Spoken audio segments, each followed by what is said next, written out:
reflections on the place of our childhood games in a modern world that is gravitating towards the 21st century video games. For me, FIFA is like everything to me. Like a day is easy to survive without a FIFA. No.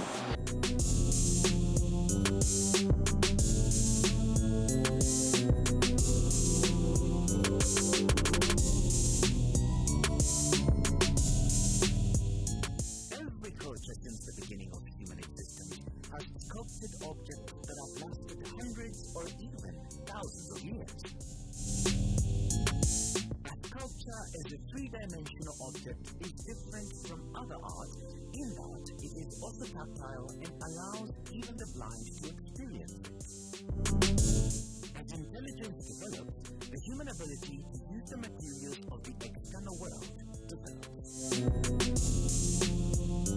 The diversity of materials used to create sculptures are unparalleled in the art world. Tonight, our focus is on the prolific works of Maggie Otieno that captures social commentary and diverse experiences of human forms. I actually started as a painter at Kuona Trust Center for Visual Arts. That was in 1996. That time, Kuona Trust was based at the National Museums of Kenya. And during that time, there was Rob Burnett who was calling young artists. I had just finished college. He was calling young artists to just come and work together. So I was doing paintings. But then during that year, they started workshops. So there's an artist who is called Elijah Ogira, who is a sculptor. So he was recruiting artists for his workshop. So he saw that there was a lot of male artists. So he asked me, Maggie, why don't you join? So I was like, your job ni ngumu sana. Naogopa mkono zangu zitaanza kuchibuka. So he told me, apana, I'll give you a small piece of wood and then I'll introduce you to it. So he gave me a small piece of wood that was like this. So he was just guiding me into working with it. And I tell you, it was jacaranda wood. And from that time on, when I saw the complete artwork, because usually my paintings, I could just see them like 2D. But this was a three-dimensional piece that I finished. And from that time on, I was just mesmerized by sculptures. From those early days as a painter, she would later grow into a defined niche of working with wood and metal. When I started doing wood, I was working with jacaranda because jacaranda is very popular. And it's a very soft wood. And I actually mastered that for about maybe 3 years. And then we had another workshop still at Kuona with an artist called Opio. So Opio was a metal artist, and I would always admire how he was welding. So now that he was the teacher who was teaching us how to weld, I just told him I want to join your workshop. So he taught me basics. And then for me, it was so interesting because with the wood, you always remove to get the shape out. But with metal, you're always adding. So I found that really interesting. So I thought, okay, I like metal and I like wood. How can I start combining them together? So I started with small pieces and I really found it fascinating because their characters are also so different. And when you put them together, I find that it's just a lovely piece of work. Now, let's get into Maggie's creative process as she lets us into her workstation. This is where I do my metal work. So this is my helmet. I use this so that it protects my eyes from all the splatter of the fire. This is my small grinding tool and the cutting disc. So usually I make sure that it's tight before I start using it. These are my welding gloves that I use just to protect me also from the sharp machine. And then this is my clear shield. I use that when I'm grinding. And then because usually the noise is so loud, I put on the earmuffs. So I like keeping them out of reach so that I have a clear space to work. This is my cutting disc for cutting the metal. So right now I'm doing these heads. So this is one that I've already filled out. Usually they come as a shell like this. And I have to cut metal sheets and then just plaster them in place. So for this, that I've already finished, sometimes when I'm doing spot welding, I find that some of them are not very strong. So I'll just be reinforcing them.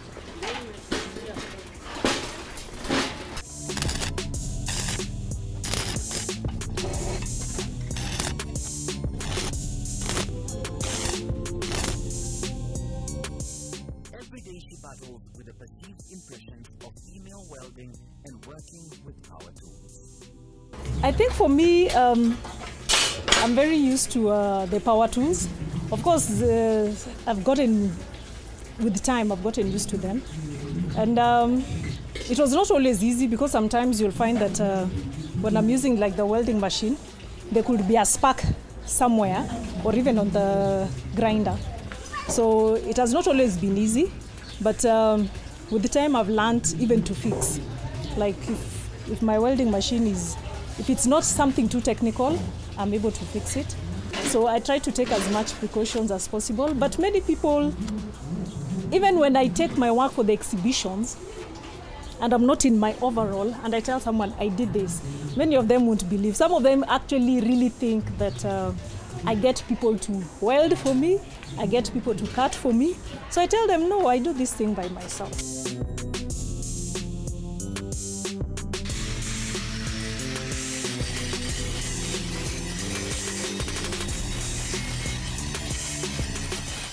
Finding inspiration for what her works are known for today stems from a keen observation of people she encounters on her daily life.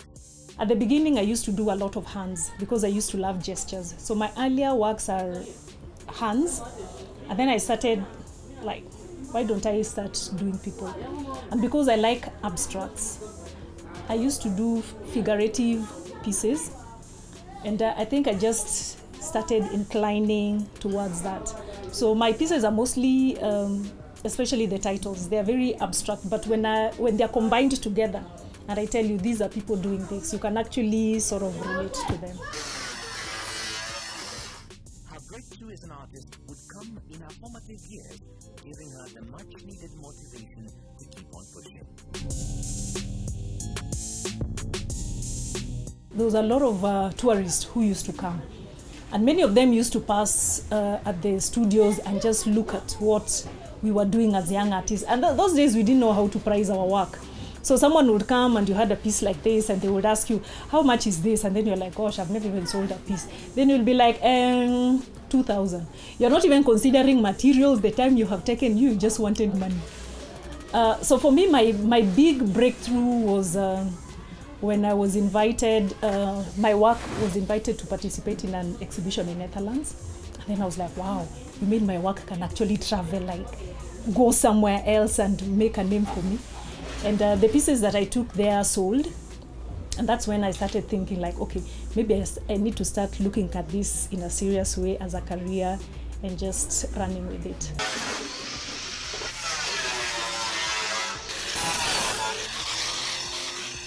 Residencies have and continue to play a huge role in Maggie's career. And as she acknowledges, this is something that artists should not underestimate. My first residency, it taught me that for some reason, as Kenyan artists, or maybe as African artists, we like things that people sometimes understand. Because we live in an environment where if someone wants a painting, if a middle class Kenyan wants a painting, they want something that they will understand. If you do for them an abstract, hawaielewi. But if it's a nice landscape, you find that they really like it. But what residencies taught me is that it's not about what other people like. It's about the inspiration that comes from you. And it's about not compromising unless it's a commission. And also residency taught me that you can actually experiment. Because you'll find that when you mix with the other international artists, those guys, they do crazy things sometimes. You wonder, in the art. You find that someone takes a stone and then just puts maybe mud on top of it and names it something. And people are discussing around that thing. And sometimes you're like, okay, this is how this guy was thinking. So for me, residencies taught me that I can experiment. Not only the things that I do in my studio, but I can experiment with whatever mediums. And then also it taught me that I can collaborate. as wood continues to be a scarce resource in the wake of environmental conservation today, Maggie's choice of wood finds value in what otherwise would be useless pieces of wood. Usually I work with very old wood. This is railway sleepers. This wood is more than 200 years old because our railway line is the railway line started in 1895. So you can imagine by the time this wood matured, and then it was cut down, and then it dried, and then it was treated, how old it is. So I usually don't like working with new wood. I prefer the old wood because it has a lot of character. All these holes from the nails and all the doo-doos that were trying to have a feast on this, they make the sculpture very interesting. So this is one of the ones I'm combining metal and wood.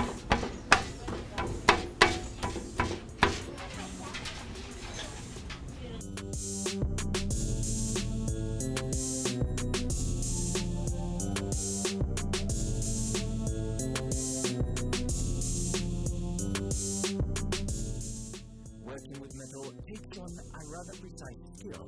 This is something that she has grown in and learned over time. The first time when I used to weld, kulikuwa na mashimo mingi. You know, when you underestimate the heat from the welding rod, it makes really many holes. So with time, you get to learn how much heat you need to apply, how much, and then the weight of the metal also. If the metal is also very thin, there are some people say, oh, you can't weld thin metal. But if you're very experienced, you can know how much of the heat to apply. So I wouldn't say that sometimes I don't have those mishaps. Sometimes they happen, but I've learned to minimize them a lot.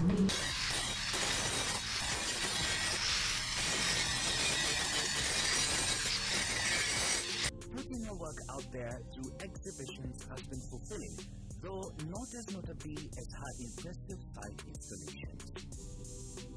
You know, the most exciting thing is when you finally reach a place where someone wants your work in a public space. But that is also a very long journey because you have to really prove yourself. Because I always see many young artists, they see you doing an installation, they're like, hii kitu mimi naweza kufanya. But what they don't know is that someone has been also following your journey, and they know if I give Maggie this work, she's able to hack it. So for me, it has been a journey that has built my confidence. And because before when I started sculpting, I just knew I was sculpting small pieces for people's homes, things that people can appreciate. But then residencies also helped me, like I can do large scale work, like why not? If I have the materials, I can, even if they stay in my studio, in example. And then also just galleries, participating in the exhibitions. I moved from smaller pieces to experimental big pieces, and through that you'll find that there are people who come to the exhibitions to look at pieces, and they're like, okay, I like this piece. Are you able to do like 4 big pieces like this, like this? So you know, they start challenging your mind. You're like, okay, I can do it. You've never done it, but unasikia tu, hey, I can do it. And you find that because you have that passion, you can really do it. One that I was commissioned to solely do as an artist was one at Garden City. And these were huge pieces, and that one I just said I want to expand myself and see how this will go. Pricing art pieces is one of those things that many artists struggle with, as there is always an underlying risk of underpricing. As recent as maybe 3 years ago is when it became much easier for me, because before it was so difficult to know how much am I worth per hour, how much am I worth if it is a commission, how much is it worth if I'm in a space where I'm paying versus a space that I'm not paying. So like I said before, when we were younger, someone would come and you've done such a beautiful piece and you say 2,000 and you don't even know the basis of it. But right now, like if I tell you one of the finished pieces is 560,000, I can actually justify it and say, this is why I'm charging that. Here's an insight on some of the prolific works by Maggie Otieno. These are called, these are 6 pieces, 7 pieces. They are called the sojourners. They're actually wall pieces. They're supposed to be hung on a wall. So if there's a really wide wall, they will look nice when they are hung on the wall. And the genesis of the story is, I tell people that I work with the railway sleepers, and for me, I feel like these pieces have a lot of stories to tell. They have stories of journeys that they've made all the way from India until now, the experiences that all those railway workers, people around the community had with this. And someone says, actually science says that objects, solid objects, they absorb sound. So for me, I always imagine the stories within these pieces of wood. And it might not be really good stories because they have gone really through a lot, even when you look at them. So for me, I always try to look for the beauty in them. So these sojourners, when they are placed together, you'll find that their heads are usually like in different postures. So when you're looking up, it's like you're listening to them. And that's for me very important. It's not like you're trying to figure out what are these? What is the artist trying to say? And for them, they're looking also down at you, trying to hear what you're trying to make out of them. So they are very interactive pieces. One of our key questions on the program that keeps recurring is trying to find out the place of girls in Kenya's art industry. When we started at Kuona Trust, we were actually being bought for materials. The management were buying for us chisels, hammers, everything. They were providing for us materials as we sell our pieces, and then we go back and say, okay, I need this and this and that. But I can see that in terms of even younger artists who are now coming, they have found an already matured art scene where there are very many galleries, very many places to exhibit. Those days, if you're not exhibiting at the National Museums of Kenya and you had to be really good, you had no way of showing your work. So the art scene has really grown. And for me, I find it good that there are artists, younger artists, also who are mature enough to have their own spaces. Because those days we were so broke, you couldn't even afford a space. We now take a break, but here is a look at what's to come. Work without play makes Jack a dull boy. So if you're not playing, if you're not doing anything, then your mind will be somewhere else, you do something wrong.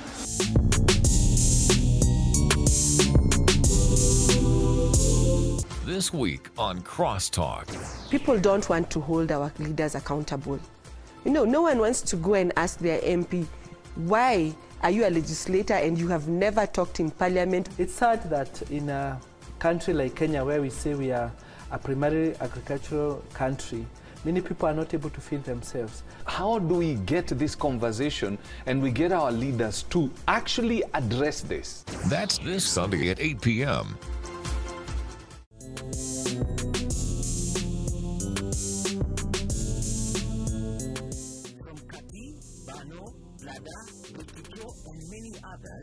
Games in the 90s and before that era, games have and continue to play a huge role on a child's social life. With iPads, PlayStations, and smartphones, the average child today rarely plays outside. Technology has seen video gaming grow to become a defining and integral way of life for many children and young people today. Gaming for me is like kind of a therapeutic session. Yeah, it helps me live in the moment. That's why I love gaming. Ever since I was a kid, I used to like games. And for me, I also think as in life is like a game, but these types of games are more entertaining than life. Nikicheza FIFA, every time nikicheza FIFA nakuwa tu nimerelax. Na feel tu I'm always happy. Work without play makes Jack a dull boy. So if you're not playing, if you're not doing anything, then your mind will be somewhere else, you do something wrong. Yeah. So gaming, to me, gaming is everything. Okay, I've gamed since I was a kid. So basically, it's a really huge form of entertainment for me. Yeah, and it's just a way to like get out of reality and everything. We are at one of Trike gaming cafes in Nairobi CBD, a place known for the ultimate gaming My name is Jacqueline Odera. I'm employed at Streak Entertainment. Basically, my role here is to ensure smooth operations in both of our branches, as well as handling and management of our social media platforms. Streak Gaming was established in around 2010, so we've been here for a number of years. That's how we've gained our name. Other branches, other gaming places have come up, others have shut down. It's not as easy as it seems. It's very competitive, and we appreciate the competition. So basically, when you come to Streak Gaming, there are a variety of games you can try out. We have the PS4s, we have the PS5s, we have Xbox Series S, we have dance, and we also have virtual reality. Another thing also, we have the rig simulator. If you're a lover of speed, rallies and all that, we got you covered. For Jacqueline, her reflection of gaming in the early days of her life finds more appreciation for what brings and useful today. What I remember quite well was the brick game. And then I used to play also Xbox 360, the dancing part of it, the bowling gaming. Back then, I really didn't pay attention. I just knew I was just passing time, leisure activities and all. So when I joined Streak Entertainment, my interest started to grow. So I used to see guys playing. I love football, so I really wanted to know how to play FIFA. I used to have many friends who used to play FIFA and all that. So the game I used to play around that time was perhaps Mortal Kombat, whereby I just used to press each and every button. For me, it was just gaming, leisure. But as I've grown up, as I've been in this industry for quite some time, I've learned that one can also make money in this same department. So it has its own monetary value. So it's no longer just gaming as it used to be way back. Yeah, it's now on a professional level, and hopefully you might even see it on the Olympics. Who knows? Technology continues to play a crucial role on how games have evolved today. So here's what to expect at this gaming cafe. We have incentives, like we have morning offers, whereby you get to game at a lower price compared to the peak hours. We also have good customer service. We make sure that you just don't come and game on an empty stomach. We have beverages, we have food. Another thing, many people have their own consoles at home, but you need to come to such a place where you can be able to compete with other people. Through technology, at least now, you can also play online with other friends. You don't have literally to be in the same place. Our major target is the youth, but you can find a certain age group, like from 5 years to around even 45. Yeah. So basically, it depends on what you want from the gaming experience. Others come to just unwind, relax their minds. Others come to interact, socialize, exchange ideas.